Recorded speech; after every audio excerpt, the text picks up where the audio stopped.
Assalamualaikum warahmatullahi wabarakatuh. Berjumpa lagi adik-adik sekalian. Tidak terasa kita sudah memasuki pekan ketiga dari kuliah kita. Pada pertemuan ketiga ini kita akan membahas tentang pembukuan transaksi penerimaan negara. Jadi kalau kemarin di pertemuan 1-2 kita membahas tentang bagaimana tugas dan kedudukan bendahara penerimaan, maka pada kesempatan kali ini kita akan membahas tentang teknis pembukuan atau penatausahaan seorang bendahara penerimaan. Pada pertemuan ketiga ini kita akan membahas beberapa tema dari sekalian. Kita akan membahas tentang apa saja dokumen yang akan dipakai untuk membukukan transaksi penerimaan bendahara penerimaan, kemudian buku-buku apa saja yang dipakai oleh seorang bendahara penerimaan, dan nanti kemudian kita akan membahas tentang bagaimana sistem pembukuan bendahara penerimaan. Nah, untuk kesempatan atau pertemuan ketiga ini kita nanti akan fokus untuk membahas sistem pembukuan bendahara penerimaan yang hanya mengelola PNBP saja. Baik, adik-adik sekalian, sebelum kita melangkah lebih jauh, kalian harus tahu tentang dasar hukum dari penatausahaan atau pembukuan bendahara ini. Jadi ada sekalian ada dua aturan yang mengatur tentang petunjuk teknis penatausahaan atau pembukuan bendahara penerimaan, yaitu ada di Perdikjen 03 tahun 2014, yang kemudian Perdikjen 03 itu kemudian diperbaharui dengan Perdikjen 27 tahun 2019, yaitu tentang petunjuk teknis penatausahaan, pembukuan, dan pertanggungjawaban bendahara pada Satker Pengelola APBN, serta verifikasi laporan pertanggungjawaban bendahara. Nah, adik sekalian, kenapa sih seorang bendahara harus melakukan pembukuan? Jadi kalau kita lihat di PMK 162 tentang kedudukan bendahara gitu ya. Jadi di pasal 30 ayat 1 dikatakan bahwa bendahara menyelenggarakan pembukuan terhadap seluruh penerimaan dan pengeluaran yang dilakukan pada Satker. Jadi di sini ada kewajiban bendahara untuk melakukan pembukuan terhadap apa? Terhadap seluruh penerimaan dan pengeluaran. Kemudian kalau kita lihat di Per 03 tahun 2014, di situ juga sudah dijelaskan tentang kewajiban bendahara menyelenggarakan pembukuan terhadap seluruh penerimaan dan pengeluaran uang, surat berharga yang dilakukan pada Satker termasuk hibah dan bantuan sosial. Jadi aturan-aturan ini mendasari kenapa kemudian bendahara harus melakukan penatausahaan. Adik sekalian, kalau kita lihat apa sih pembukuan bendahara penerimaan? Jadi pembukuan bendahara penerimaan itu adalah pencatatan secara sistematis seluruh transaksi yang dilaksanakan oleh bendahara penerimaan. Kita tahu bahwa kemarin kita udah bahas bahwa bendahara penerimaan itu siapa? Bendahara penerimaan itu adalah orang yang ditunjuk untuk menerima, menyimpan, menyetorkan, menatausahakan, dan mempertanggungjawabkan penerimaan negara, bukan pajak, dalam rangka pelaksanaan APBN. Jadi di sini pembukuan atau pencatatan oleh bendahara adalah mencatat semua transaksi itu. Transaksi menerima, menyimpan, menyetorkan, kemudian mempertanggungjawabkan. Adik-adik sekalian, ketika seorang bendahara itu melakukan pembukuan, maka ada beberapa asas dasar atau ada beberapa prinsip-prinsip pembukuan. Yang pertama, prinsip pembukuan itu adalah single entry bookkeeping. Apa itu single entry bookkeeping? Single entry bookkeeping itu adalah pembukuan satu sisi. Jadi satu teknik pencatatan di mana setiap transaksi hanya mempengaruhi dan dicatat pada salah satu sisi saja, yaitu sisi penerimaan untuk transaksi penerimaan dan sisi pengeluaran untuk transaksi pengeluaran. Nah, yang kedua, prinsip pembukuan bendahara adalah asas bruto. Apa itu asas bruto? Asas bruto itu adalah satu prinsip yang tidak memperkenankan pencatatan secara neto penerimaan setelah dikurangi pengeluaran atau tidak memperkenankan pencatatan setelah kompensasi antara penerimaan dengan pengeluaran. Jadi yang dicatat adalah brutonya sebelum dilakukan kompensasi antara penerimaan atau pengeluaran. Dan kemudian asas yang ketiga adalah basis kas. Apa itu basis kas? Basis kas adalah pengakuan dan pencatatan atas transaksi dilakukan pada saat kas diterima atau dibayarkan oleh bendara penerimaan. Jadi, basis kas menghendaki pencatatan itu dilakukan pada saat kas diterima atau dibayarkan oleh bendara penerimaan. Nah, itu adalah prinsip pembukuan seorang bendara. Kemudian adik sekalian, pembukuan pasti terkait dengan dokumen. Jadi bendara itu kan mencatat transaksi. Nah, transaksi itu kan bersumber dari sebuah dokumen. Nah, inilah dokumen-dokumen yang berkaitan dengan seorang bendara penerimaan. Yang pertama adalah DIPA, daftar isian pelaksanaan anggaran. Kita tahu DIPA itu adalah merupakan otorisasi kredit anggaran bagi seorang bendara atau satker gitu ya. Kemudian ada surat hak tagih, kemudian ada SBS, surat bukti store, kemudian ada surat setoran bukan pajak. Kemarin kita sudah membahas beberapa dokumen di pertemuan kedua. Kemudian ada konfirmasi penerimaan negara atau PPN, bukti penerimaan negara gitu ya. Kemudian ada rekening koran, laporan saldo rekening, LPJ, SKTB. SKTB itu singkatan dari surat keterangan telah dibukukan, dan SKP4. SKP4 itu adalah surat keputusan persetujuan pembayaran pengembalian pendapatan. Jadi SKTB dan SKP4 itu dokumen yang berfungsi sebagai dasar pengembalian pendapatan untuk penerimaan. Jadi ketika ada keterlanjuran penyetoran atau keterlanjuran penyetoran PNBP ke kas negara, padahal kemudian seharusnya tidak dilakukan atau tidak disetorkan, maka setoran atas penerimaan itu bisa dilakukan pengembalian. Nah, pengembalian itu dengan apa? Dengan penerbitan SKTB dan SKP4. Dokumen itu nanti akan diterbitkan oleh teman-teman di KPPN. Adik sekalian, kemudian kita bahas tentang dokumen sumber. Dokumen sumber itu adalah bukti transaksi. Jadi dokumen yang digunakan sebagai dasar pembukuan bendara. Jadi kita pahami bahwa bendara itu mencatat transaksi. Nah, transaksi itu dasarnya apa? Dasarnya adalah dokumen sumber. Nah, ini adalah, adik sekalian, ini ada dokumen-dokumen sumber yang dipakai oleh seorang bendara. Yang pertama DIPA. Jadi pertama kali seorang bendara pasti akan membukukan DIPA. Ini dilakukan pada awal tahun. DIPA itu merupakan target penerimaan. Jadi ketika seorang bendara menerima DIPA, maka berarti satker tersebut mempunyai target penerimaan PNBP. Nah, ini menjadi dokumen sumber yang dicatat oleh seorang bendara. Yang kedua adalah SPS atau surat bukti store gitu ya. SPS itu merupakan bukti pembukuan penerimaan. Jadi ketika seorang bendara menerima SPS, maka berarti ada uang yang masuk gitu ya, ada penerimaan. Dan nanti akan dicatat di sisi debit oleh seorang bendara. Kemudian yang ketiga adalah PPN, bukti penerimaan negara yang disetor oleh bendara penerimaan. Nah, PPN ini adalah dokumen sumber untuk pengeluaran sekaligus penyetoran gitu. Jadi ketika seorang bendara penerimaan itu kemudian menerima BPN, berarti itu adalah bukti atau dokumen sumber untuk pengeluaran sekaligus bukti penyetoran. Kemudian ada BPN yang disetor oleh wajib bayar.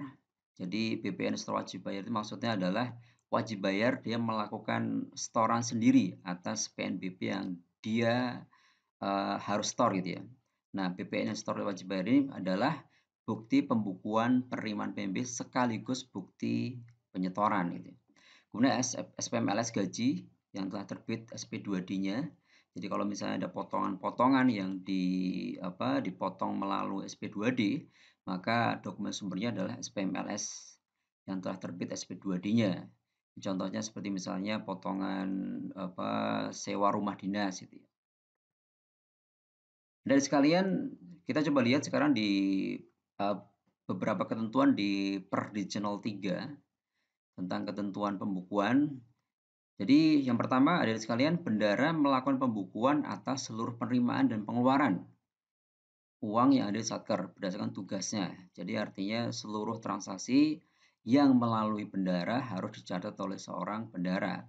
Nah, pembukuan itu dilakukan pada BKU, kemudian buku pembantu, dan buku pengawasan anggaran. Dan kemudian bagaimana cara membukukan itu, maka ada satu alat yang digunakan untuk mencatat, yaitu satu aplikasi. Dan aplikasi ini dibangun oleh Ditjen Perbendaharaan dengan satu aplikasi yang kita kenal sebagai aplikasi Silabi. Nah, ada sekalian, sebenarnya pembukuan itu bisa dilakukan manual juga bisa atau komputer. Jadi artinya kalau misalnya tidak bisa dilakukan secara computerized, maka bisa dilakukan secara manual. Tapi untuk kondisi saat ini karena aplikasi sudah ada, maka pembukuan bendara dilakukan secara computerized dengan aplikasi. Kemudian ketentuan berikutnya adalah apabila bendara mengelola falas, valuta asing, maka pembukuan dilakukan terpisah untuk setiap falas. Jadi kalau misalnya ada bendara yang mengelola sumber dananya dari falas valuta asing, maka bendara memisahkan pembukuan untuk setiap falas tersebut. Kemudian pembukuan dilakukan terpisah untuk setiap DIPA. Jadi artinya kalau misalnya Satker itu mempunyai lebih dari satu DIPA, maka pembukuan dilakukan untuk setiap DIPA tersebut. Kemudian aktivitas bendara penerimaan meliputi penerimaan kas, pengeluaran kas, dan perubahan target. Penerimaan kas contohnya apa? Contohnya adalah ketika bendara menerima surat bukti setoran. Jadi ada setoran PNBP dari wajib bayar. Pengeluaran kas contohnya adalah ketika bendara menyetorkan PNBP tersebut ke kas negara. Nanti kemudian akan dapat dokumen sumber berupa BPN, bukti penerimaan negara. Pembukuan dimulai dari BKU, selanjutnya pada buku pembantu dan buku pengawasan anggaran. Jadi ini adalah urutan-urutan pembukuan adik-adik sekalian. Artinya pembukuan pertama harus dimulai dari BKU dulu. Baru kemudian nanti dibukukan di buku pembantu dan buku pengawasan anggaran. Kita lanjutkan adik sekalian. Adik sekalian sebelum kita melangkah lebih jauh, jadi ini ada perbedaan pengakuan. Jadi kalau di Satker itu kan ada dua pencatatan. Pencatatan dilakukan oleh unit akuntansi kuasa pengguna anggaran dan pencatatan yang dilakukan oleh bendara penerimaan. Nah, ini ada perbedaan pengakuan antara pencatatan oleh WAKPA dan pencatatan oleh bendara penerimaan. Yang pertama terkait dengan surat bukti setor atau SBS. Bagi UAKPA, Unit Akuntansi Kuasa Pengguna Anggaran, SBS itu belum dianggap sebagai realisasi yang mengurangi target penerimaan dalam DIPA. Tapi bagi seorang bendara penerimaan, SBS sudah dianggap sebagai realisasi yang mengurangi target penerimaan. Jadi di sini ada perbedaan pengakuan. Kalau UAKPA belum mengurangi target atas dokumen sumber SBS, tapi kalau bendara penerimaan sudah dianggap sebagai target sehingga mengurangi target gitu ya. Kemudian yang kedua adalah perbedaan terkait dengan kas di bendara penerimaan. Bagi uang KPA, kas di bendara penerimaan tercatat sebesar uang yang menjadi hak negara yang belum disetor kas negara. Jadi artinya semua penerimaan gitu ya, semua penerimaan di Satker itu, baik itu melalui bendara ataupun yang langsung disetor ke kas negara, maka dicatat dalam laporan UAKPA. Tapi bagi benda penerimaan, yang tercatat adalah sebesar surat bukti setoran. Jadi karena ada perbedaan pengakuan ini, maka kemudian nanti bendara penerimaan sebelum membuat LPG, laporan pertanggungjawaban, maka tugasnya adalah melakukan yang kita sebut sebagai rekonsiliasi internal. Rekonsiliasi internal apa? Besok di pertemuan kelima kita akan bahas tentang rekonsiliasi internal. Baik, kemudian ada sekalian, materi tentang pembukuan ini nanti akan kita bagi menjadi dua. Jadi pembukuan yang pertama adalah pembukuan untuk bendahara yang khusus menangani PNBP, dan yang kedua adalah pembukuan untuk bendahara yang selain dia mengelola PNBP, dia juga mengelola uang lainnya terkait pengelolaan PNBP. Ini contohnya teman-teman di JKN ketika mereka menerima uang lelang gitu ya.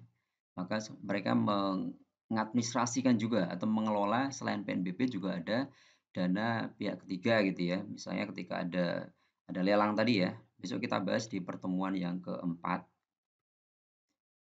Nah, adik sekalian, terkait dengan transaksi apa saja yang harus dilakukan oleh seorang bendahara penerimaan. Jadi kita bagi menjadi dua. Yang pertama, untuk bendahara yang hanya mengelola PNBP, maka ini adalah transaksi-transaksi harus dilakukan pembukuan. Yang pertama adalah target PNBP. Jadi ini dilakukan pada awal tahun ketika menerima DIPA, maka langkah pertama seorang bendahara penerimaan adalah membukukan target PNBP. Yang kedua adalah penerimaan PNBP baik dilakukan secara tunai ataupun melalui rekening oleh wajib store. Berdasarkan apa? Berdasarkan dokumen sumber SPS, surat bukti setoran. Yang ketiga adalah transaksi penyetoran penerimaan PNBP ke kas negara oleh benda penerimaan. Jadi ketika PNBP sudah diterima dengan dokumen sumber SPS tadi, maka langkah berikutnya atau tugas berikutnya bendahara harus menyetorkan PNBP tersebut ke kas negara.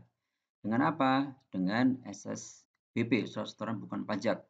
Nanti kemudian berdasarkan SSBP itu kemudian nanti bendahara akan mendapatkan BPN, bukti penerimaan negara. Kemudian transaksi yang keempat yang harus dicatat oleh bendahara penerimaan adalah penerimaan PNBP yang langsung disetor ke kas negara oleh wajib store. Jadi artinya di sini setoran dari wajib bayar dilakukan langsung ke kas negara, tidak melalui bendahara penerimaan. Tapi itu juga walaupun tidak melalui bendahara penerimaan, tetap harus dilakukan pencatatan oleh bendahara penerimaan. Kemudian berikutnya adalah penerimaan dan penyetoran penerimaan lainnya yang sah. Jadi selain PNBP gitu. Ini adalah 5 transaksi yang harus dicatat atau dibukukan oleh seorang bendahara penerimaan yang hanya mengelola PNBP saja. Nah, kemudian ada sekalian, untuk bendahara penerimaan yang selain dia mengelola PNBP, dia juga mengelola uang lainnya atau dana pihak ketiga kita sebutnya. Maka ada beberapa transaksi yang harus dicatat. Yang pertama tadi sama ya, dari sekalian ya, target PNBP. Ini sama, baik yang mengelola PNBP maupun yang mengelola PNBP dan uang lainnya tetap harus membukukan ini. Kemudian penerimaan PNBP tunai maupun rekening ini sama. Kemudian penyetoran PNBP ke kas negara. Kemudian penyetoran yang langsung dilakukan oleh pihak ketiga. Kemudian, nah ini yang berbeda di transaksi yang bendahara yang tidak hanya mengelola PNBP tapi juga mengelola dana pihak ketiga (DPK). Maka ada tambahan transaksinya, yaitu pembayaran DPK dana pihak ketiga kepada pihak ketiga kembali atau kepada yang berhak. Jadi contohnya ketika misalnya ada suatu proses lelang BMN, jadi ketika BMN sudah dihapuskan kemudian dilelang, maka nanti ada uang lelang, gitu. Uang lelang yang kemudian dititipkan ke bendahara. Maka nanti kemudian dicatat, kemudian ketika misalnya si peserta lelang tidak menang, maka kemudian uang lelang itu kemudian dikembalikan atau jaminan lelang tadi dikembalikan kepada yang berhak. Kemudian penyetoran DPK kas negara, penyetoran dana pihak ketiga kas negara yang dalam hal ini menjadi pendapatan negara. Jadi contohnya tadi ya, untuk peserta lelang, jaminan lelangnya bagi yang pemenang lelang, maka jaminan itu akan menjadi PNBP, pendapatan negara. Kemudian penyetoran penerimaan setoran uang melalui rekening yang tidak diketahui nama dan maksud penyetor, dan pencatatan dilakukan pada saat diketahui kejelasan uang dimaksud gitu ya.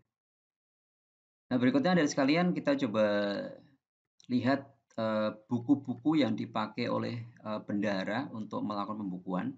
Jadi sekalian, buku-buku yang dipakai oleh bendahara itu ada beberapa macam gitu ya, beberapa macam buku.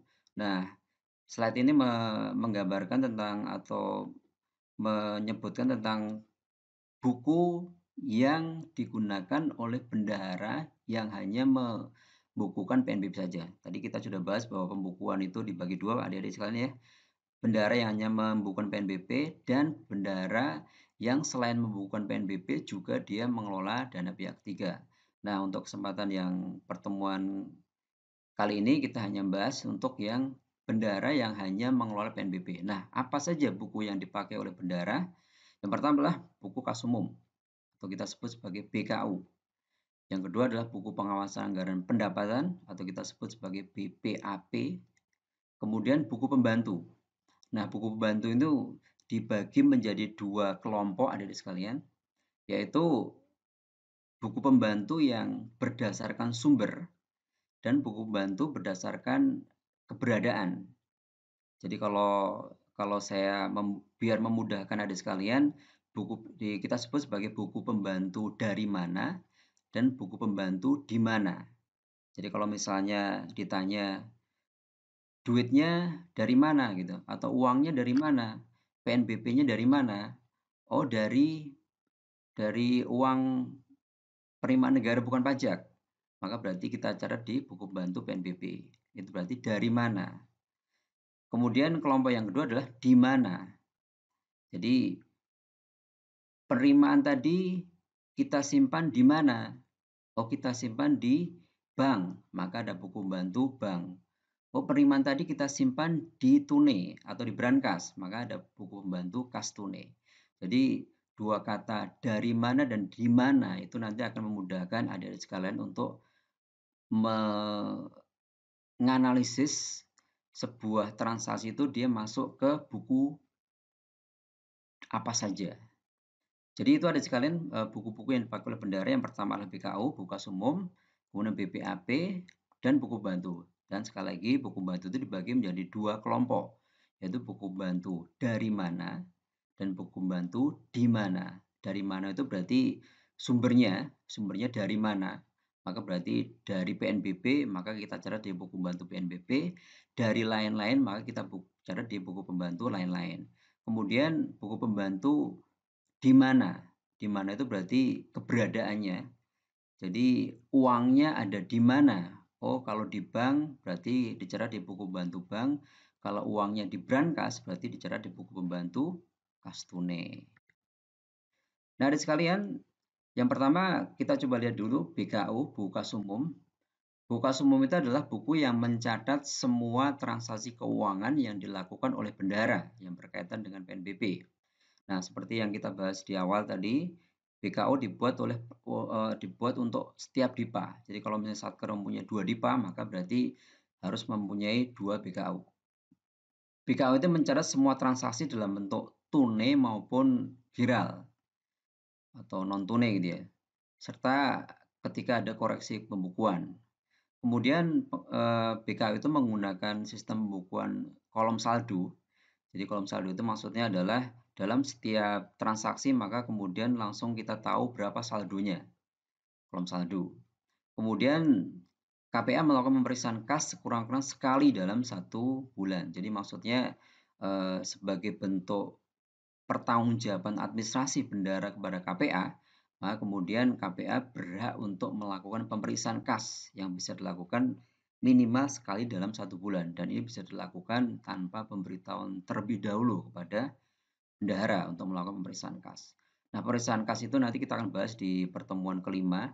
Tujuannya apa? Tujuan pemeriksaan kas adalah untuk memeriksa kesesuaian antara saldo buku dan saldo fisik kasnya. Nah, BKU itu ada 2 bagian ada sekalian.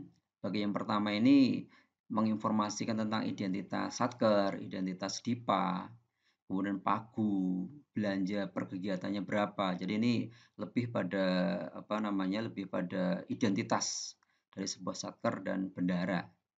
Nah, bagian kedua ini mencatat semua transaksi penerimaan dan pengeluaran kas. Jadi mutasi kas antar tempat kas tersimpan gitu. Atau transaksi yang mempengaruhi kas yang dikelola benda penerimaan. Jadi semua transaksi kita catat di bagian 2 ini. Mencatat semua transaksi baik penerimaan maupun pengeluaran kas. Nah, ini bentuk BKU bagian pertama seperti ini ada sekalian. Mungkin nanti kita bahas lebih lanjut di prakteknya nanti. Ini untuk sekilas untuk pengenalan gitu ya. Contohnya seperti ini bentuknya. Kemudian di bagian kedua seperti ini. Jadi ada kolom tanggal. Kemudian di kolom tanggal itu nanti kita bagi menjadi 2, bulan dan tanggal pembukuan gitu ya. Jadi bulan tanggal pembukuan itu maksudnya adalah kapan kita mencatat sebuah transaksi. Maka kita masukkan atau tanggalnya kita masukkan dalam kolom tanggal ini. Kemudian yang kedua ada nomor bukti. Nomor bukti itu adalah nomor bukti dari sebuah dokumen sumber yang kemudian kita catatkan di kolom kedua ini. Yang ketiga ada kolom urean. Kolom urean itu adalah urean singkat tentang sebuah transaksi. Jadi ini tidak ada satu bentuk baku tentang standar pencatatan urean, yang penting adalah singkat dan jelas dan informatif yang penting. Kemudian kolom debat itu berarti ada penerimaan, kita catat di kolom debat. Kemudian kolom kredit untuk mencatat pengeluaran dan saldo. Nah, ini adalah bentuk stafel tadi ya, sekalian ya. Jadi dalam satu transaksi kita bisa langsung melihat berapa saldo yang ada dalam BKU. Kemudian yang kedua ada BPAP, buku pengawasan anggaran pendapatan. BPAP ini adalah buku yang dipakai untuk mengendalikan pendapatan. Jadi di sini dipakai untuk melihat apakah target yang dibebankan pada saat itu sudah tercapai atau belum.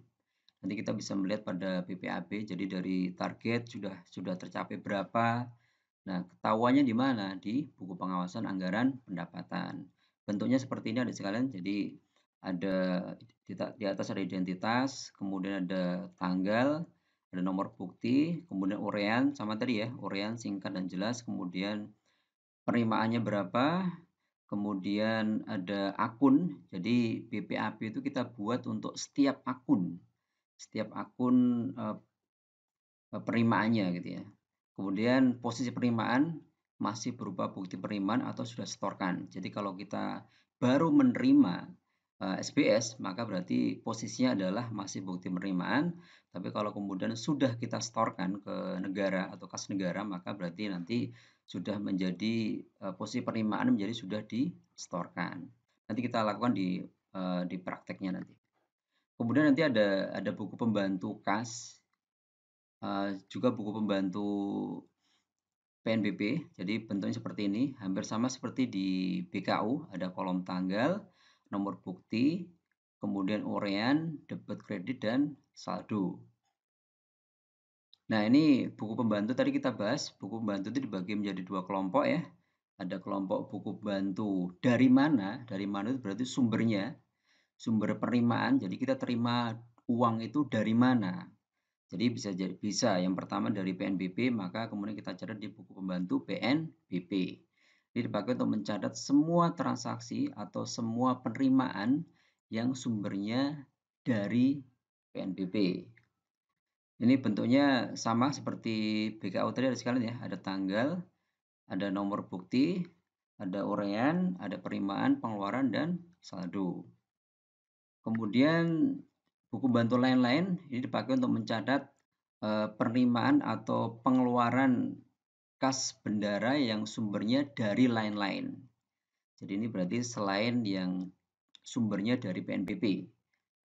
Ini sama juga bentuknya, ada tanggal, ada kolom tanggal. Jadi tanggal kapan kita membukukan, kemudian kolom nomor bukti, berarti nomor bukti dokumen sumbernya itu nomor berapa, kita catat di kolom 2, kemudian urean tadi sama ya, jadi yang penting singkat dan informatif. Kemudian kalau menerima berarti kita masukkan di kolom debit, kolom 4, kemudian kalau pengeluaran kas berarti kita catat di kolom 5, dan terakhir ada saldo. Kemudian yang buku pembantu yang kedua, kelompok yang kedua adalah buku pembantu di mana. Buku pembantu di mana itu maksudnya adalah penerimaan atau pengeluaran itu yang berpengaruh pada uang kita yang ada di mana gitu ya. Nah, buku pembantu di mana itu ada dua, buku pembantu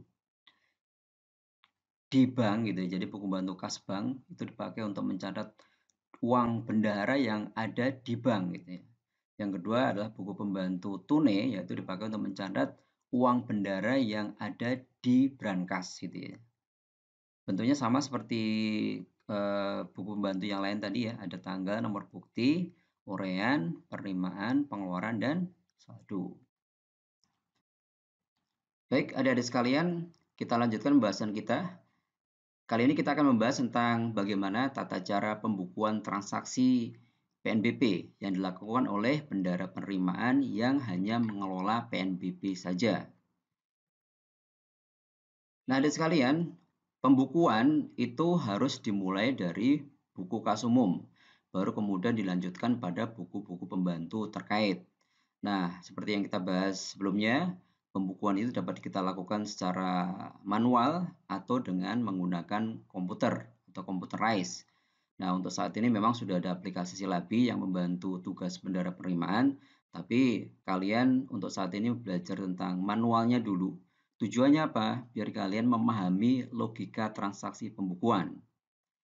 Kemudian ketika seorang bendara penerimaan itu melakukan pembukuan dengan computerized, dengan aplikasi, maka ada kewajiban bendara untuk mencetak BKU dan buku pembantu sekurang-kurangnya 1 kali dalam sebulan. Jadi ketika pada waktu dilakukan LPJ, pembuatan LPJ, maka kemudian bendara harus mencetak BKU dan buku-buku pembantu terkait lainnya. Adik sekalian, untuk melakukan pembukuan maka kita membutuhkan penomoran dan tanggal pembukuan. Nah, nomor bukti itu adalah nomor identitas yang diberikan oleh bendahara terhadap sebuah dokumen sumber. Jadi di sini kalian harus membedakan antara nomor dokumen sumber dan nomor bukti. Kalau nomor bukti itu adalah nomor yang diberikan oleh bendahara terhadap sebuah dokumen sumber. Kalau dokumen sumber kan pasti sudah ada nomornya. Nah, untuk keperluan pembukuan ini, bendahara akan memberikan nomor atas sebuah dokumen sumber yang dilakukan secara berurutan. Nomor 1, 2, 3, dan seterusnya. Nomor bukti dokumen sumber ini nanti akan berguna bagi bendahara untuk apa? Untuk men-tracking atau mencari ketika misalnya pada satu waktu ditemukan sebuah kesalahan, maka untuk keperluan koreksi pembukuan maka kita bisa melihat pada nomor bukti yang mana atau nomor dokumen sumber yang mana yang terjadi kesalahan. Untuk melakukan pembukuan, maka ada 3 tahapan yang harus kita lakukan. Yang pertama adalah mengidentifikasi dokumen sumber. Jadi langkah pertama untuk kita melakukan pembukuan, langkah pertama adalah kita identifikasi dulu. Dokumen sumber yang kita terima itu dokumen sumber yang menunjukkan penerimaan kas, pengeluaran kas, atau perubahan target. Contoh dokumen sumber yang menunjukkan penerimaan adalah ketika bendahara penerimaan menerima surat bukti store. Berarti itu adalah dokumen sumber penerimaan kas. Kemudian contoh dokumen sumber pengeluaran kas adalah BPN, bukti penerimaan negara. Jadi ketika bendahara penerimaan menerima BPN, maka berarti itu adalah dokumen sumber untuk pengeluaran kas. Kemudian dokumen sumber untuk perubahan target. Contohnya apa? Ketika misalnya bendahara penerimaan menerima DIPA, revisi DIPA, yang nanti merubah target PNBP. Jadi langkah pertama adalah identifikasi dulu. Dokumen sumber itu termasuk dokumen sumber yang mana. Nah, berikutnya ketika kita sudah melakukan identifikasi, langkah berikutnya adalah kita analisis transaksinya. Jadi setelah kita mengidentifikasi bahwa sebuah dokumen sumber termasuk penerimaan misalnya, maka kemudian kita analisis.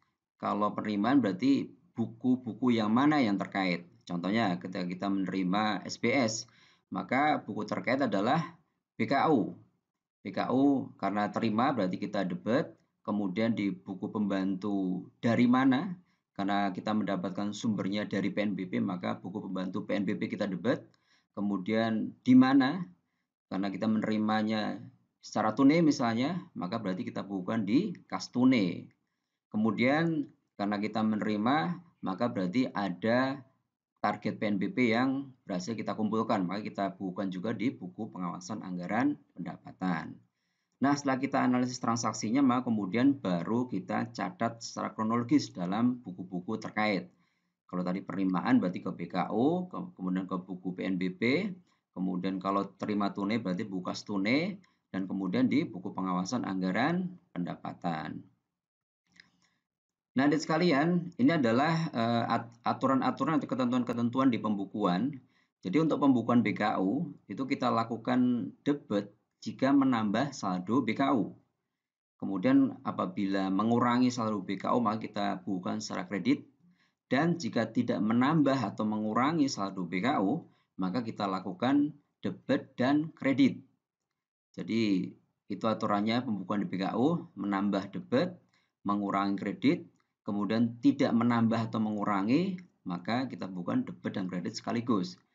Apakah ada transaksi yang tidak menambah atau mengurangi saldo BKU? Ada. Contohnya adalah ketika bendahara melakukan pengambilan uang dari bank.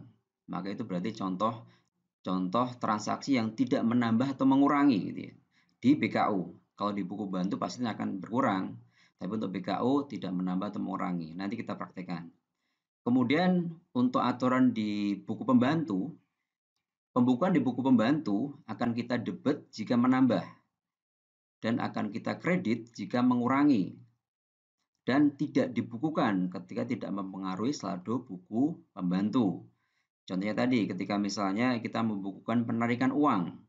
Penarikan uang itu berarti akan mempengaruhi buku kas tunai. Kas tunai akan bertambah, kas banknya berkurang.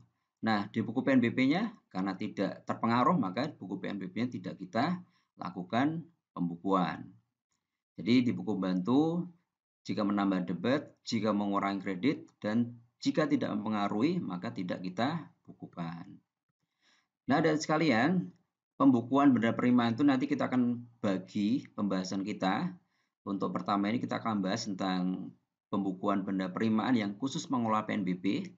Kemudian nanti kita akan bahas juga untuk pembukuan benda penerimaan selain dia mengelola PNBP, dia juga mengelola perpajakan dan dana pihak ketiga.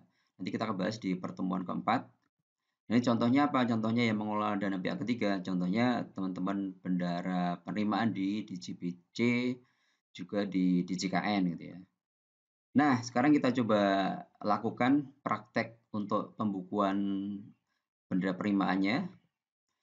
Nah, yang pertama ada sekalian, yang pertama yang harus dilakukan seorang bendahara penerimaan adalah membukukan target. Jadi pembukuan target ini dilakukan pada awal tahun.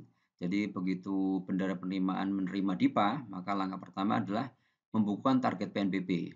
Nah, bagaimana cara membukukan target PNBP? Pembukuan target itu tidak mempengaruhi saldo BKU, karena kita hanya menerima target, belum ada uang yang masuk atau keluar dari kas kita. Jadi tidak mempengaruhi saldo BKU, maka tidak dibukukan di BKU. Namun, karena target itu nanti akan menjadi pengawasan terhadap penerimaan PNBP kita, maka target PNBP itu kita bukukan di buku pengawasan anggaran pendapatan. Jadi pembukuannya adalah di buku pengawasan anggaran pendapatan langsung kita isikan sesuai dengan akun DIPA-nya. Contohnya seperti ini ada sekalian, kita coba praktekkan. Jadi misalnya kita ada sebuah satker mempunyai target PNBP untuk jasa kebandarudaraan akun 425516 sebesar 1,2 miliar. Maka pembukuannya adalah di PPAP kita catat di kolom akun 425516 sebesar 1,2 miliar sebagai target PNBP. Sekarang kita coba praktekkan. Nanti ada sekalian bisa mendownload form pembukuan di Google Classroom kita ya. Jadi seperti ini ada sekalian. Ini adalah contoh BKU.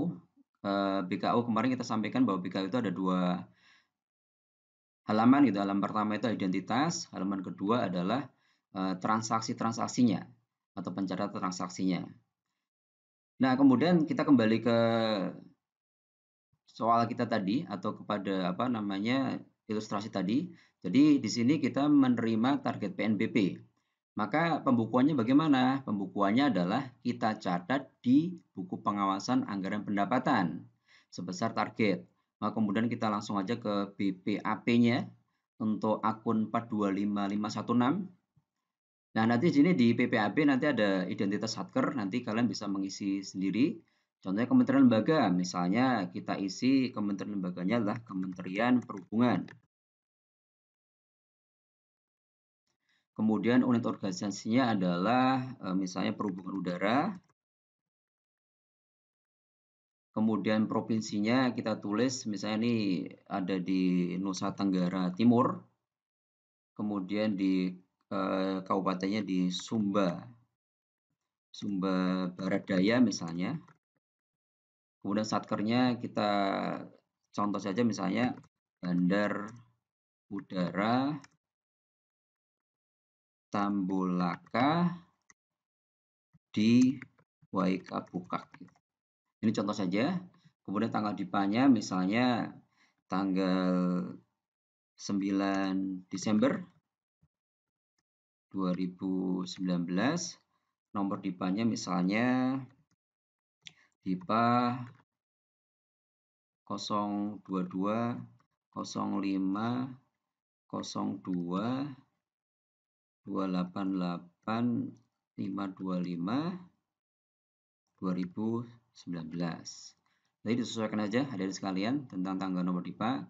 Tahun anggarannya kita buat tahun 2020. Kemudian KPPN-nya kita isi KPPN Waingapu. KPPN Waingapu. Ini kode KPPN-nya adalah 041. Kemudian fungsi subfungsinya ini nanti diisikan sesuai dengan DIPA-nya masing-masing gitu ya. Baik, langsung saja adik-adik sekalian, kita coba lihat di uraian transaksi tadi. Jadi Satker mempunyai target PNBP jasa kebandarudaraan akun 425516 sebesar 1,2 miliar. Nah, bagaimana pembukuannya? Kita lihat. Jadi yang pertama kita catat dulu akunnya, yaitu 425516. Kemudian pagunya 1,2 miliar. 1,2 miliar. Kemudian kita isikan saja uraiannya. Jadi tanggalnya tanggal 1 Januari 2020. Nomor buktinya kita buat 0 dulu karena belum ada transaksi yang dimulai gitu ya. Kemudian uraiannya adalah target PNBP jasa kebandarudaraan. Berapa? 1,2 miliar. Nah, jadi demikian cara pembukuan untuk target PNBP. Jadi kita langsung membukukan di buku pengawasan anggaran pendapatan atau BPAPB. Jadi tidak kita bukukan di BKU ataupun di buku pembantu terkait. Kita lanjutkan adik-adik sekalian. Berikutnya adalah pembukuan menerima setoran tunai PNBP. Nah, untuk membukukan setoran tunai PNBP, maka dokumen sumbernya adalah SPS atau surat bukti setor. Nah, bagaimana pembukuannya? Kita coba analisis transaksi dulu.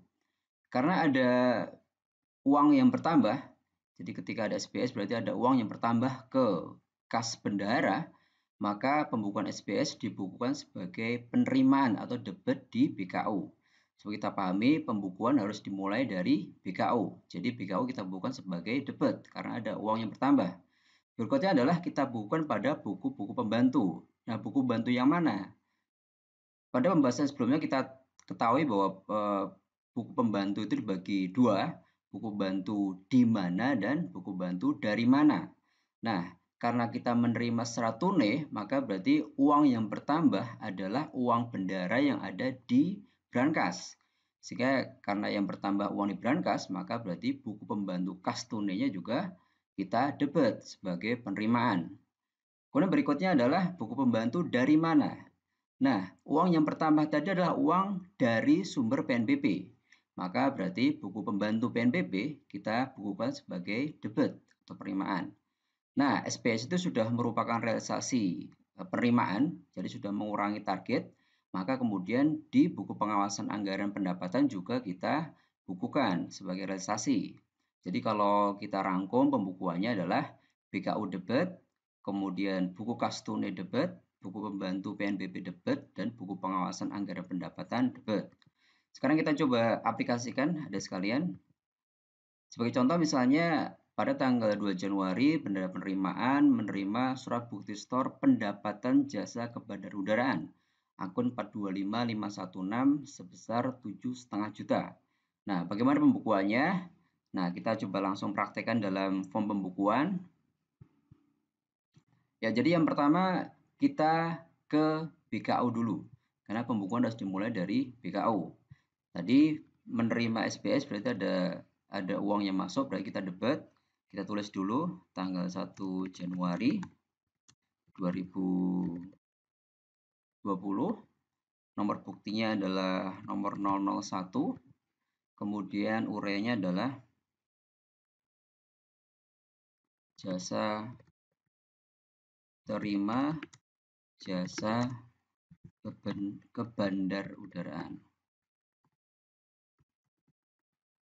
Nah, terima berarti kita debit 7,5 juta. Sehingga di sini kita mendapatkan saldo BKU 7,5 juta. Kemudian selain di BKU, kemudian kita melangkah ke buku pembantu. Nah, yang pertama kita lihat ke buku pembantu di mana? Karena kita menerima tune, maka buku pembantu kas tunainya yang bertambah. Kita bukukan di buku pembantu kas tunai. Jadi tanggal 1 Januari terima jasa ke bandar udaraan sebesar 7,5 juta. Di kas tunai ada saldo 7,5 juta. Kemudian berikutnya adalah buku pembantu dari mana?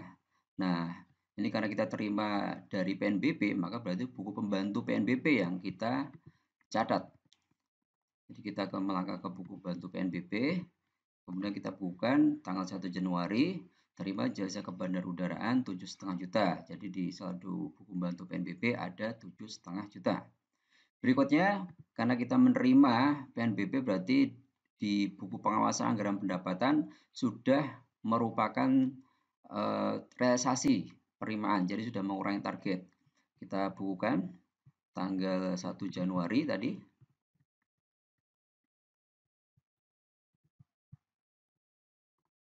Terima jasa ke bandar udaraan.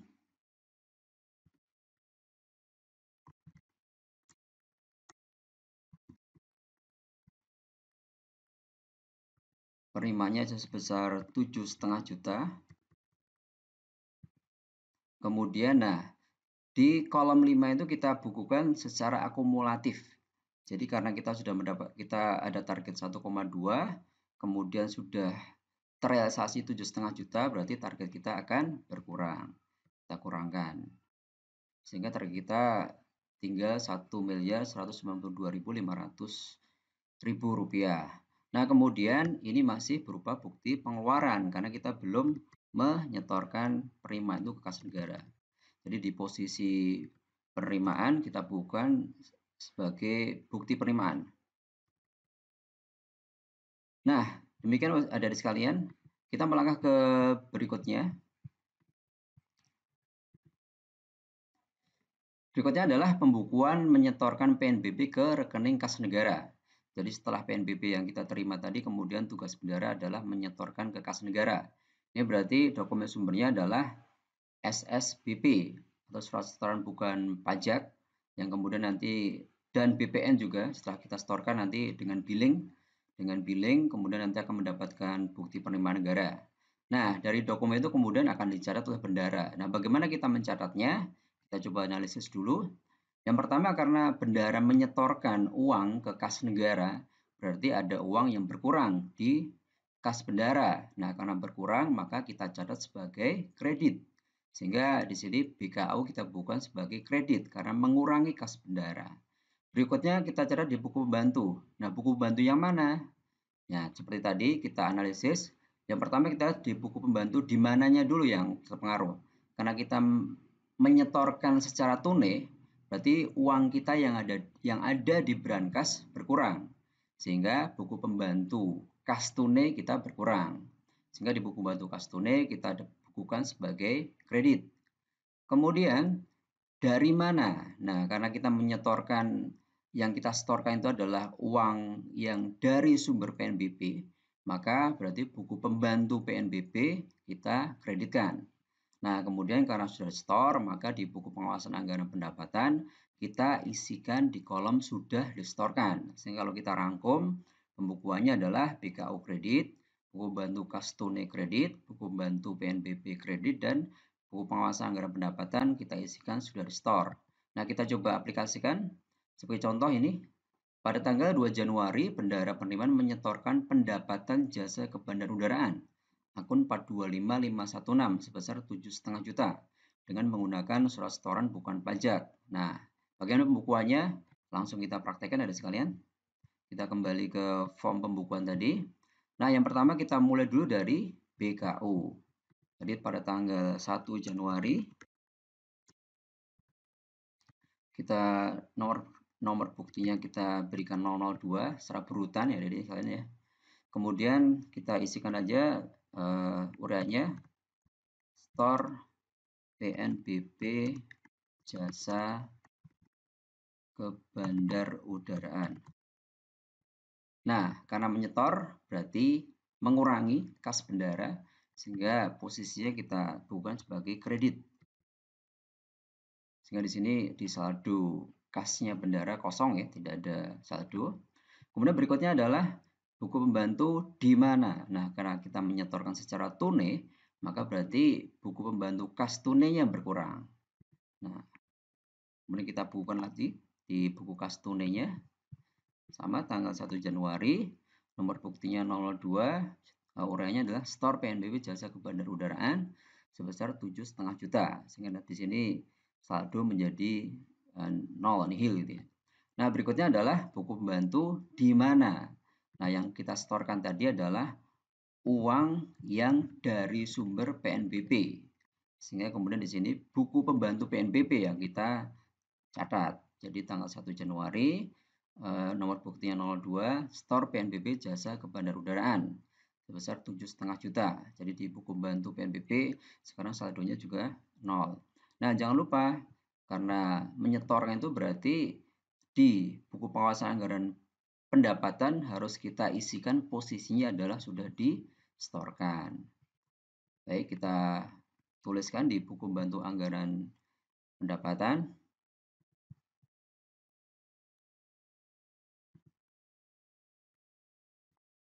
Jadi tanggal 1 Januari, nomor buktinya 02, kemudian uraiannya adalah store PNB jasa kebendaraan.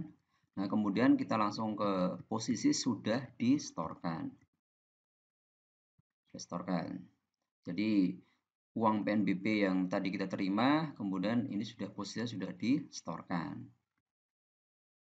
Transaksi berikutnya adalah terkait pembukuan bendara menerima setoran PNBP ke rekening bendara.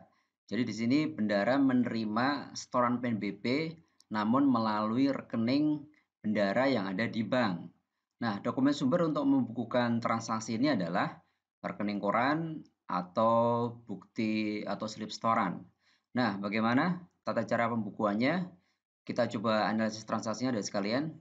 Pembukuan pasti kita awali dari BKU. Nah, karena bendara menerima setoran PNBP, berarti ada uang yang bertambah di saldo bendara. Karena bertambah, maka kita catat debit. Sehingga pada BKU kita bukukan dengan debit. Kemudian pada buku-buku pembantu terkait, karena bendara menerima uang melalui rekening, jadi yang bertambah adalah uang bendara yang ada di bank. Sehingga buku pembantu bank kita catat sebagai debit. Kemudian uang yang diterima atau uang yang bertambah tadi adalah uang yang sumbernya dari PNBP.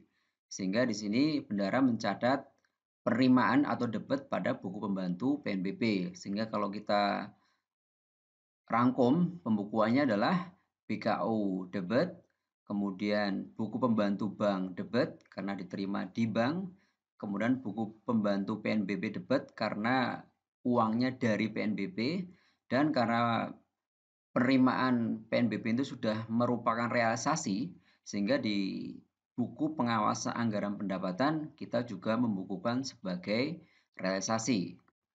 Nah, kita coba aplikasikan dan sekarang dalam contoh kasus.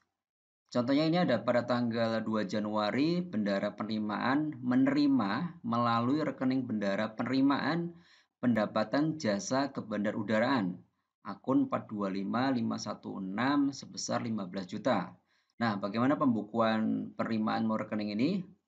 Kita langsung saja praktekkan dalam form pembukuan kita ada sekalian. Nah, pembukuan tentu saja kita mulai dari BKU.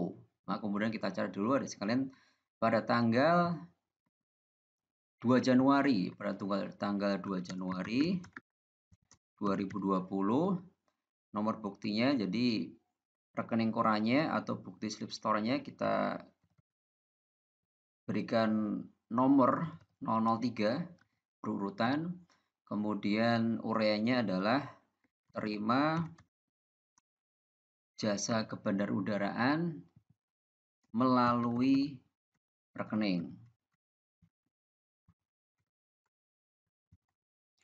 sebesar 15 juta. Ya, sebesar 15 juta. Nah, tadi karena menerima berarti menambah saldo bendara, maka kemudian di BKU kita dapatkan 15 juta. Kemudian selain di BKU, kita bukukan juga di buku pembantu. Nah, uang yang bertambah tadi adalah uang bendara yang ada di bank, sehingga buku pembantu bank kita dapatkan juga.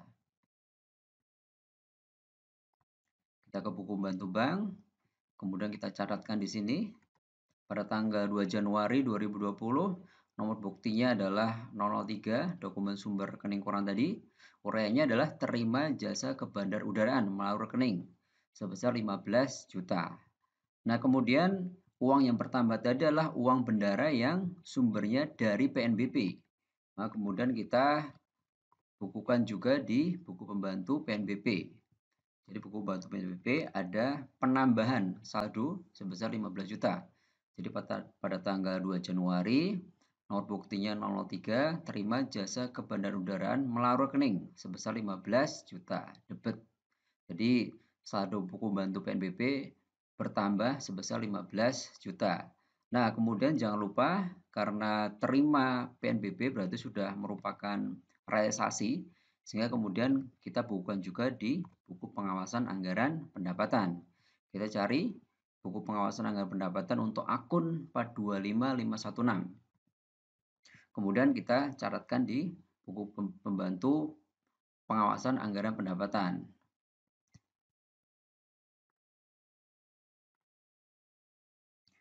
Tanggal 2 Januari 2020, nomor buktinya adalah 003, terima jasa ke bandar udara melalui rekening, besarnya adalah 15 juta penerimaannya.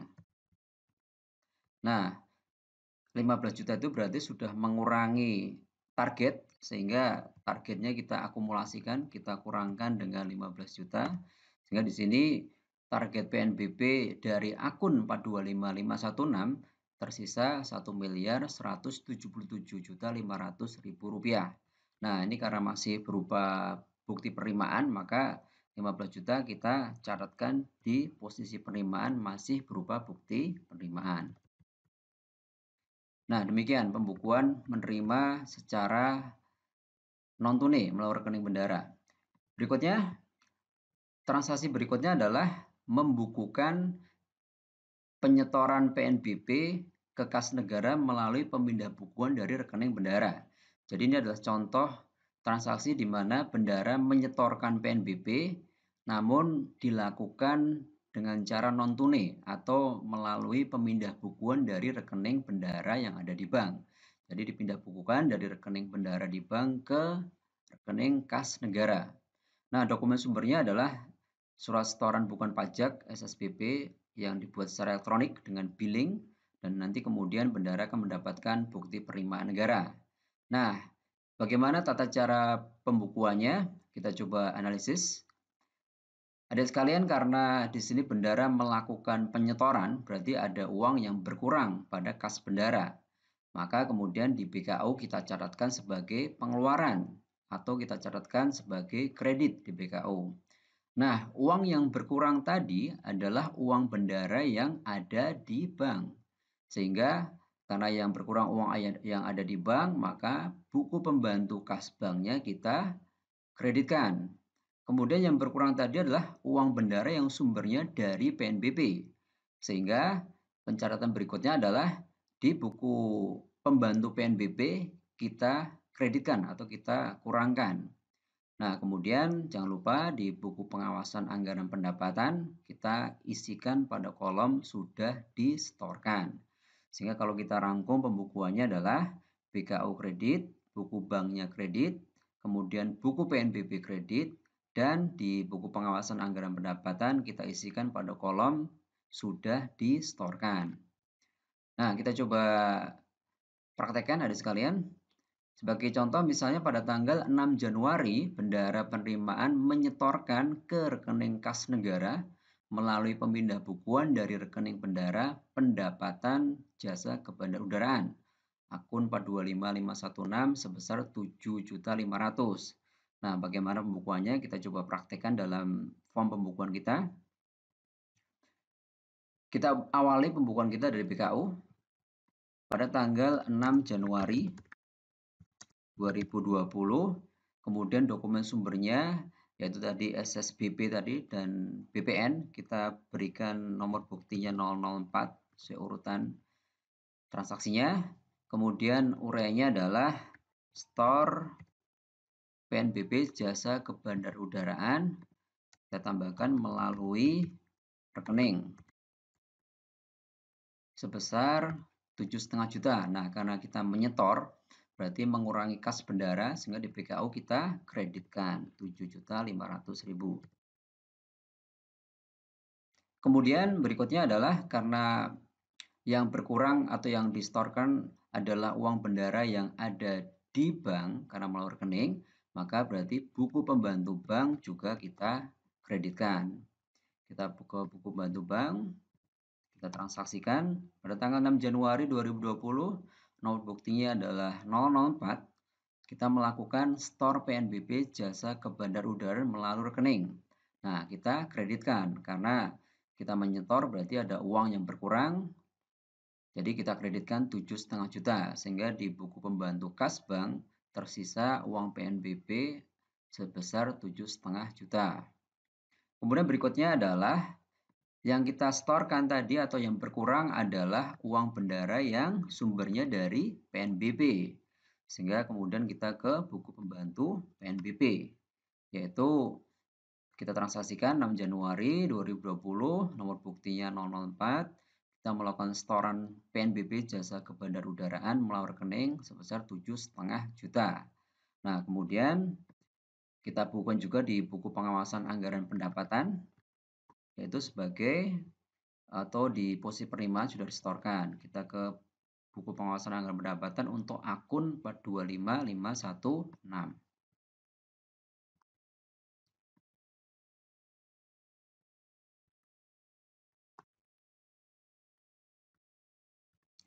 Pada tanggal 6 Januari 2020, nomor buktinya adalah 004, jadi BPN-nya dan SSB-nya kita berikan nomor bukti 004, kita melakukan store PNBP jasa kebandarudaraan melalui rekening. Nah, karena kita store, maka kemudian posisi penerimaannya adalah pada posisi sudah distorkan sebesar 7.500.000. Nah, demikian transaksinya. Kita lanjutkan lagi ada sekalian. Berikutnya adalah transaksi pembukuan mengambil PNBP dari rekening bendara penerimaan. Jadi ini adalah contoh transaksi yang tidak mengurangi atau tidak menambah kas bendahara secara keseluruhan. Jadi di sini nanti kita bukan debit dan kredit.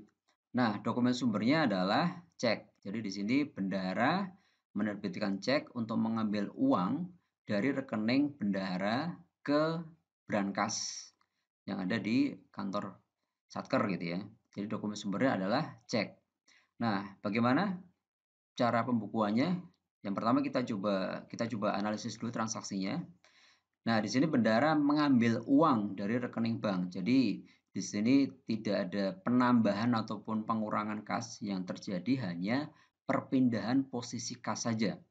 Awalnya uang di rekening bank, kemudian dipindahkan ke brankas bendahara. Jadi secara total, secara utuh tidak ada uang yang bertambah ataupun berkurang di kas bendahara. Sehingga kemudian pembukuannya adalah kita bukan debit dan kredit. Jadi BKU kita bukan debit dan kredit. Seperti yang kita pelajari sebelumnya, bahwa tata cara pembukuan di BKU itu kalau tidak berpengaruh, maka kita bukukan debit dan kredit. Kemudian karena mengambil uang berarti mengurangi uang bendara yang ada di bank dan menambah uang bendara yang ada di brankas. Sehingga di buku pembantu banknya kita kreditkan dan buku pembantu tunai kita debitkan. Jadi kalau kita rangkum pembukuannya adalah BKU debit kredit, kemudian buku pembantu kas tunai debit, dan buku pembantu kas bank kredit. Nah, kita coba praktekkan sebagai contoh, misalnya pada tanggal 6 Januari, kita anggap 6 Januari, bendahara menerbitkan cek untuk mengambil uang melalui rekening bendahara penerimaan sebesar 7,5 juta. Nah, bagaimana tata cara pembukuannya? Kita ke form pembukuan kita. Kita ke BKU dahulu, kita mulai di BKU. Pada tanggal 6 Januari tahun 2020, kemudian dokumen sumbernya adalah cek, kemudian kita berikan nomor urut 005 sesuai urutan transaksinya. Kemudian kita tuliskan urenya, PU Bank. PU Bank artinya pengambilan uang dari bank. Kemudian tadi pengambilan uang itu tidak menambah atau mengurangi saldo bendara, sehingga di BKU kita debit dan kreditkan sebesar 7.500.000.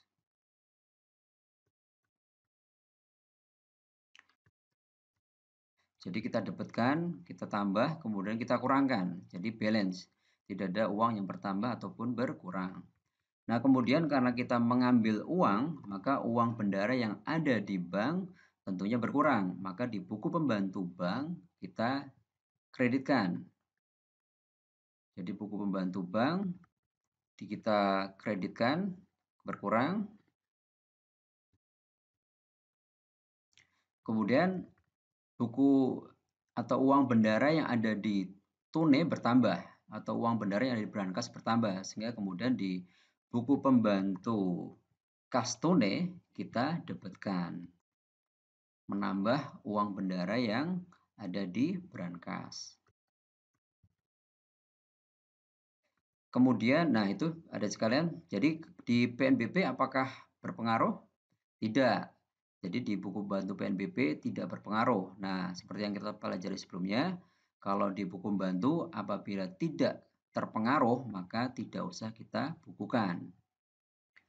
Kemudian berikutnya kita lanjutkan transaksi berikutnya ada sekalian.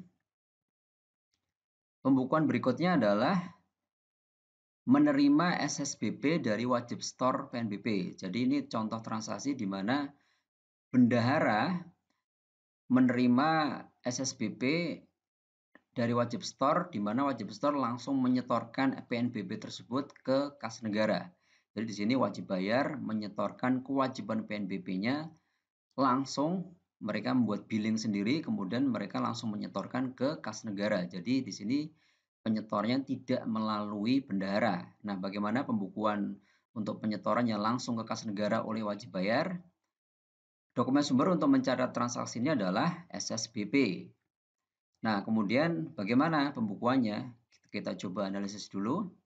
Nah, karena di sini bendahara tidak menerima setoran PNBP secara langsung, karena wajib bayar menyetor langsung ke kas negara, maka berarti tidak mempengaruhi kas di bendahara penerimaan. Artinya tidak ada uang yang mampir ke bendahara penerimaan. Nah, karena tidak ada uang yang mampir ke bendahara penerimaan, maka pembukuannya cukup langsung kita catatkan di buku pengawasan anggaran pendapatan. Jadi walaupun tidak ada uang yang mampir ke rekening atau mampir ke kas bendahara penerimaan tetap harus mencatat karena ini fungsinya adalah untuk mengawasi target PNBP. Artinya ketika ada setoran berarti target PNBP akan berkurang. Jadi tetap harus dicatat oleh bendahara penerimaan. Jadi kalau kita bukukan, langsung kita bukukan di buku pengawasan anggaran pendapatan, di mana langsung posisinya adalah sudah disetorkan. Nah, kita coba praktekkan. Misalnya pada tanggal 8 Januari, bendahara penerimaan menerima SSBP dari wajib store atas pendapatan jasa kebandarudaraan sebesar 10 juta. Nah, bagaimana pencatatan transaksinya? Kita langsung ke form pembukuan kita. Nah, pembukuan atau pencatatan setoran yang langsung dilakukan wajib bayar ke kas negara kita lakukan langsung di BPAP. Jadi tidak ada uang yang atau tidak ada pencatatan di BKU maupun buku pembantu kas maupun buku pembantu PNBP.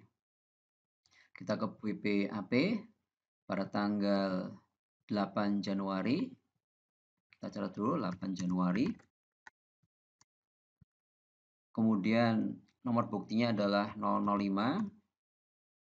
Kemudian kita tulis uraiannya. Terima SSBP dari wajib store ke kas negara. Jadi di sini wajib store atau wajib bayar langsung menyetorkan kas negara. Nah, kemudian sebesar 7.500.000, sebesar 10 juta, sebesar 10 juta rupiah. Kemudian di sini berarti sudah mengurangi target PNBP Satker tersebut, sehingga target PNBP menjadi 1.167.500, dan di sini posisinya adalah sudah distorkan.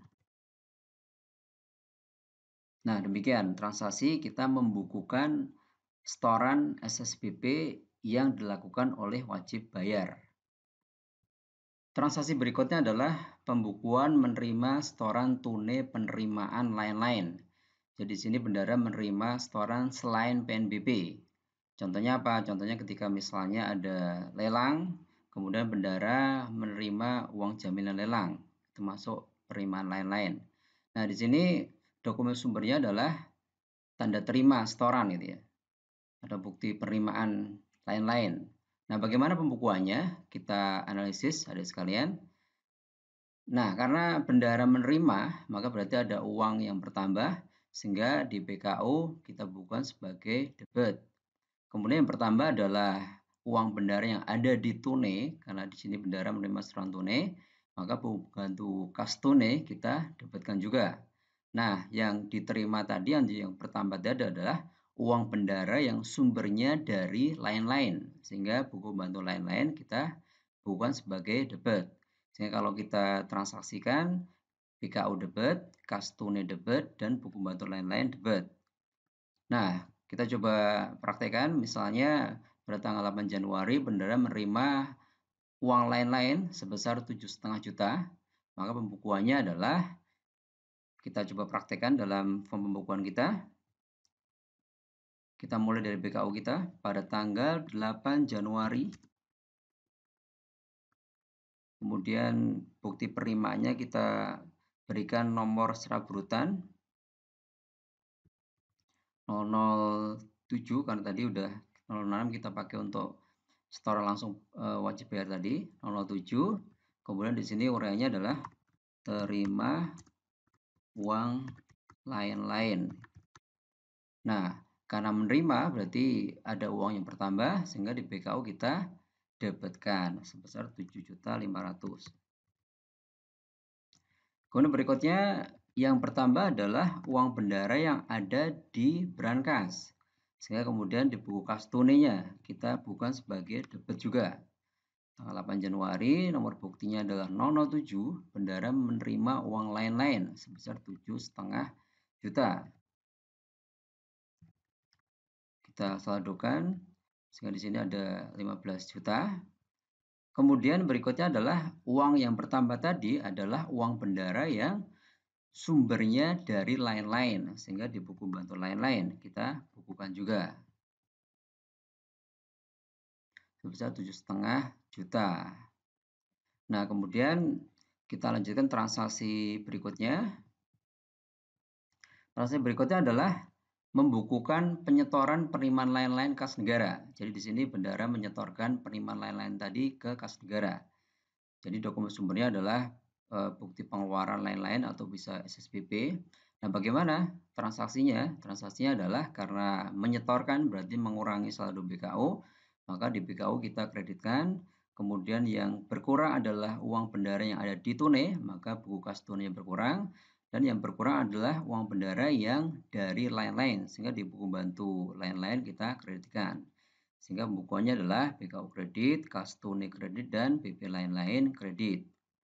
Nah, kita coba transaksikan misalnya tanggal 8 Januari bendahara menyetorkan uang pendapatan lain-lain 7,5 juta. Nah, kita coba masukkan dalam form pembukuan kita di BKU pada tanggal 8 Januari. Kemudian dokumen sumbernya kita buat 008, bukti pengeluaran lain-lainnya, store penerimaan lain-lain. Karena menyetor berarti mengurangi, sehingga di BKU kita kreditkan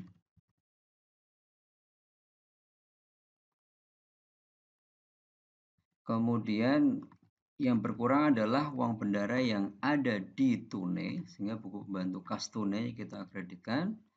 Dan yang berkurang adalah uang bendara yang dari lain-lain, sehingga buku pembantu lain-lain kita kreditkan juga. Nah, demikian dari sekalian pembukuan-pembukuan yang harus kita lakukan dan termasuk bagaimana pencatatannya. Nah, ini ada sekalian adalah ringkasan transaksi kita. Jadi tadi kita sudah belajar bagaimana pembukuan target penerimaan. Target penerimaan itu ini dilakukan pada awal tahun anggaran. Maka ketika ada DIPA, maka kita bukukan sebagai target PNBP. Nah, pembukuannya adalah kita langsung ke buku pengawasan anggaran pendapatan. Kita isi pagu targetnya. Kemudian ketika kemudian bendara menerima setoran dari wajib bayar, baik melalui kas tunai maupun kas bank, maka berarti di sini ada penambahan uang, sehingga di BKU kita dapatkan. Nah, kemudian yang bertambah adalah uang kita yang ada di mana. Nah, kalau misalnya kita terima tunai, berarti buku pembantu kas tunai kita dapatkan. Namun kalau bendara menerima melalui rekening, berarti buku pembantu kas bank yang kita dapatkan. Kemudian sumbernya dari mana? Nah, penerimaan tadi karena benda menerima dari PNBP, maka buku bantu PNBP kita dapatkan. Nah, kemudian jangan lupa di karwasnya kita transaksikan sebagai bukti penerimaan. Kemudian kita juga sudah mempelajari ketika ada SSBP setoran bendara, bagaimana pembukuannya.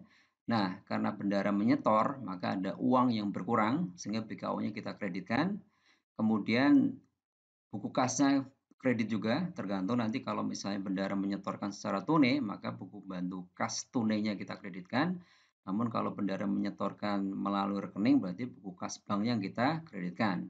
Kemudian sumbernya dari PNBP, sehingga kemudian buku bantu PNBP kita kreditkan. Nah, kemudian di karwasnya, di posisi bukti penerimaan, kita tuliskan sudah disetorkan.